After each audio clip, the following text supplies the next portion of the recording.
అభ్యుదయ arts academy Hyderabad వారిచే ఈ నెల 26న కాకినాడ నగరంలోని డాక్టర్ బిఆర్ అంబేద్కర్ భవన్ లో బుద్ధునితో నా ప్రయాణం డాక్టర్ అంబేద్కర్ అనే గొప్ప నాటకాన్ని ప్రదర్శిస్తున్నట్లు ఆహ్వాన కమిటీ కన్వీనర్ పి రామారావు తెలిపారు. కాకినాడ అంబేద్కర్ భవన్ వద్ద శుక్రవారం ఆహ్వాన కమిటీ సభ్యుల సమావేశం జరిగింది. ఈ సమావేశంలో ఆహ్వాన కమిటీ కన్వీనర్ పి రామారావు నాటకంకు సంబంధించిన పోస్టర్ను ఆవిష్కరించారు. ఈ సందర్భంగా ఆయన మాట్లాడుతూ భారతదేశంలో పుట్టి ప్రపంచ ప్రఖ్యాతి పొందిన గౌతమ బుద్ధుడు జీవితం అహింస, శాంతి మార్గం ద్వారా ప్రపంచ శాంతికి బాటలు వేసిన ఆయన బోధనలు తెలుసుకుని జీవితాలను మెరుగుపరుచుకోవాలని కోరారు. ఈ సమావేశంలో ఆహ్వాన కమిటీ సభ్యులు N Peddiraju, K Ramarao, G King, B Kumar, K Maurya, M Ramesh, D Nageswararao తదితరులు పాల్గొన్నారు.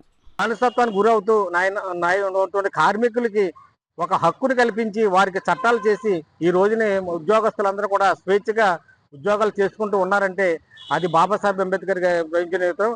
ప్రతి ఒక్కరికి భారతదేశంలో ఉన్నటువంటి పుట్టబోయే వారికి పుట్టిన వాళ్ళకి కూడా బాబాసాహెబ్ అంబేద్కర్ యొక్క చరిత్ర ఎప్పుడు ఉంటుంది. ఈ దేశం ఉన్నంతకాలం బాబాసాహెబ్ చరిత్ర ఉంటుంది. అటువంటి మహనీయుడు మరి ఆలోచన చేసి బౌద్ధాన్ని స్వీకరించి మనందరికీ ముందుగా ఒక దిక్సూచిని ఏర్పాటు చేశారు. అది ఎటువంటిది అన్నది మనం అందరూ తెలుసుకోవాలంటే రేపు జరిగే నాటకం చూసినట్లయితే మనకు అందరికి అర్థమవుతుంది. అందరూ కూడా ఈ ప్రజలందరూ, కాకినాడ పట్టణ ప్రజలందరూ కూడా వచ్చి విచ్చేసి ఈ కార్యక్రమాన్ని జయప్రదం చేయాలి. చేసిన తర్వాత ఆయన అదే బుద్ధుని యొక్క బోధలు ఎలాగున్నాయి, అది మన జీవితాలకు ఎలా ఉపయోగపడుతుంది కూడా మీరు ఆలోచించిన చేసి మరి అంబేద్కర్ యొక్క సూచనలు మనం పరిగణించినట్లయితే మనం అందరం బాగుంటాం, మన కుటుంబాలు బాగుంటాయి, మన దేశం బాగుంటుందని మీకు అందరికీ తెలియజేస్తూ ఈ అవకాశం ఇచ్చినటువంటి కమిటీ సభ్యులకి మీ అందరికి కూడా నా యొక్క జైభీం తెలియజేస్తున్నాను. సమాన ధర్మమే బౌద్ధ ధర్మం అని బాబాసాహెబ్ అంబేద్కర్ గారు పిలిపించారు. మనిషి మనిషికి మధ్య ఎలాంటి అంతరాలు లేని ఒక బౌద్ధ భారతాన్ని నిర్మించాలని పూజ్యశ్రీ బాబాసాహెబ్ అంబేద్కర్ గారు మరి కలలుగన్నారు. మరి ఈ నేపథ్యంలో ప్రస్తుతం ఈ సమాజంలో అన్ని వర్గాల ప్రజలు అనేక మానసిక అలజడులకి, ఆందోళనలకి గురవుతూ, హింసకి గురవుతూ ఉన్నారు. ఇలాంటి సమయంలో బుద్ధుని యొక్క బోధనలు అత్యంత ఆవశ్యకం భారతదేశానికి, ప్రపంచ ప్రజలకి ఉంది. ఈ నేపథ్యంలో కాకినాడలో ఉన్నటువంటి అంబేద్కరీ సంఘాలు, బౌద్ధ సంఘాలు సంయుక్తంగా ఈ కార్యక్రమాన్ని నిర్వహిస్తూ ఉన్నారు. మరి ప్రజలందరూ కూడా మరి బుద్ధుని బోధనల యొక్క గొప్పతనాన్ని, ఆ విశిష్టతను మరి తిలకించి బౌద్ధ జీవన విధానాన్ని అలవర్చుకొని వారి యొక్క జీవితాన్ని సుఖవంతం చేసుకోవాలని ఈ సందర్భంగా కోరుతూ ఉన్నాం. మరి ఈ కార్యక్రమ కన్వీనరు బౌద్ధ సంఘాలు, అంబేద్కర్ సంఘాలు నమో బుద్ధాయ, జై భీమ్, జై భారత్, జై. అల్లోకొల్లోలమైపోయి యుద్ధాలమయమైపోతున్న తరుణంలో ఎంతో ముఖ్యమైనది బుద్ధుని యొక్క ఆలోచన విధానం, బుద్ధుని ధమ్మము ఈ ప్రపంచంకే శాంతినిస్తుంది.